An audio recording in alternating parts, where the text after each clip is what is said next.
தோனியை நினைத்து எந்த ஒரு வெற்றியையும் கொண்டாடாமல் இருந்த கோலி.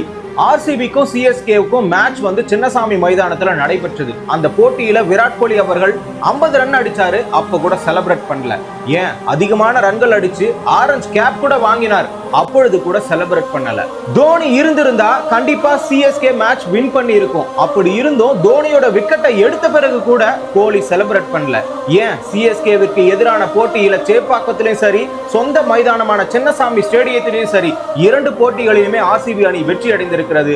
அதை கூட கோலி ஒருபோதும் செலிப்ரேட் பண்ணாம சைலண்டா இருந்துட்டாரு. இன்னும் சொல்ல போனா டிரெஸ்ஸிங் ரூம்ல எமோஷனலா சைலண்டா உட்கார்ந்து இருந்தார். இதற்கான காரணமாக எல்லாரும் சொல்றது என்ன தெரியுமா?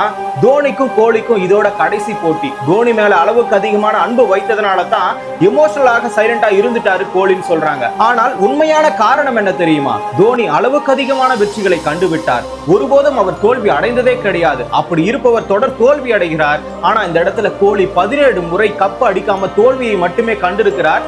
ஆகையினால அவருக்கு அந்த வழி என்னவென்று தெரியும். ஆகையினால தான் எமோஷனல் ஆகி ஒரு பக்கம் சைலண்டா இருந்துட்டாரு. இந்த இடத்துல வீழ்ந்திருந்தவன் நன்றாக வாழலாம். ஆனா நன்றாக வாழ்ந்து கொண்டிருந்தவன் ஒருபோதும் வீழ்ந்து விடக்கூடாது. ஆகையினாலதான் கோலி எமோஷனலா சைலண்டா இருந்துட்டாரு. இந்த இடத்துல பல காரணங்கள் எல்லாரும் முன்வச்சாலும் உங்களுக்கு கோலி ஏன் சைலண்டா இருந்தாருன்னு சொல்லிட்டு நீங்க கமெண்ட்ல சொல்லுங்க. ஐபிஎல் நிகழ்வுகளை ஒரு நிமிடத்துல தெரிஞ்சுக்கணுமா? ஷார்ட் தமிழ் ஃபாலோ பண்ணுங்க.